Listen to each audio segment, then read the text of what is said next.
大家好啊！今日趁好天咧，帶大家過咗嚟西貢啊，呢個茅埔啊，睇一個地下單位。咁呢度咧就個地下單位咧就接近700尺嘅。咁今日就係帶大家睇呢個地下單位啦。咁咧就係呢一棟啦。OK，咁咧就側邊咧就有其他單位嘅。OK。咁呢度入去就係啦。咁咧呢度咧佢三面都係有個巷位咧俾佢自己嘅。咁佢呢度自己有隻門啦。OK，咁變咗翻到嚟咧呢度就可以鎖咗，就已經係入到自己嘅單位㗎啦。咁出面好多位啦，呢度可以除鞋啦。OK，有個露營嘅凳啦、鞋架啦咁樣嘅。咁有幾個櫃喺度。咁個單位裏邊，我入去睇埋出面先睇個單位啦，不如係啦。咁入去裏邊就係咁嘅。OK，咁啊窗嘅設計咧，你見到角落頭都係做咗嘅。咁前面今日好天啦，係啦。咁呢個前花園，咁咧村屋特有嘅就係嗰個化糞3個井就喺呢一度。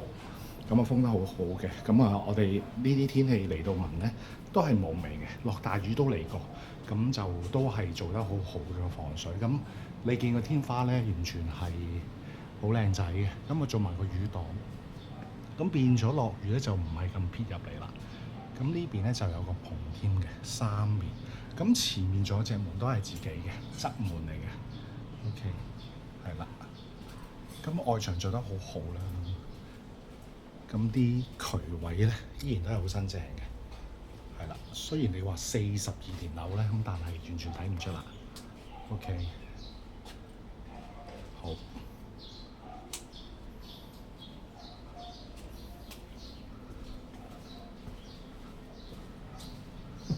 咁我哋去返個正門入去啦，係啦。咁呢度咧就可以出邊入嚟嘅，係啦。呢度可以喺出邊入去嘅呢度。咁我哋就喺正門入。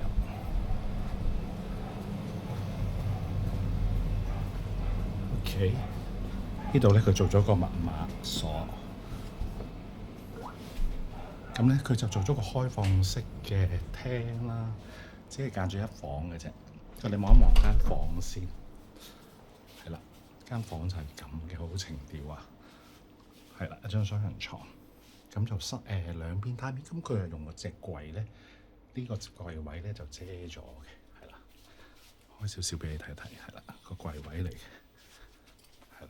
咁啊側邊呢度都係窗，咁正話有睇過啦，係啦，就係窗嚟嘅，係啦。咁如果你唔中意窗簾圍住咧，咁就仲可以見到。咁大致上咧，業主因為諗住移民啊，咁所以呢度你眼見啲傢俬咧，如果你啱用，佢都可以留俾你嘅，係啦。咁廳有個 sofa 啦，咁側邊有個 projector， 係啦，就向上升嘅一隻 projector。咁個分體機，右手邊就係個浴缸位，洗手間、坐廁。咁因為佢地下啦，咁佢就有個樓梯底位可以裝雜物嘅儲存。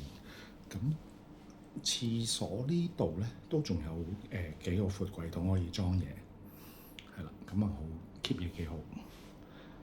咁就書房佢就做咗喺出邊嘅，咁啊 sofa 喺呢邊。咁我哋過嚟呢邊睇一睇個咖啡位同埋個晚飯台啦，係啦。咁早餐台可以喺呢度啦，咁亦都可以喺呢邊。OK， 咁啊有個掛牆嘅架，係啦，做咗窗簾嘅，咁啊都係十分開揚嘅，係啦，開咗，今日就開咗個窗簾，天氣好。咁廚房呢邊好靚嘅，就開放式廚房，有個雙門雪櫃，咁村屋就可以任性啲啦，大隻雪櫃擺都得啦。咁同埋就唔使成日出入啦，買咗嘢，咁就有個抽油煙機，咁啊自己包嘅，業主自己整得好好嘅，有啲好窩嘅感覺。咁啊成個設計係搏晒嚟做嘅，咁所以你見到地板咧都係做得好靚嘅。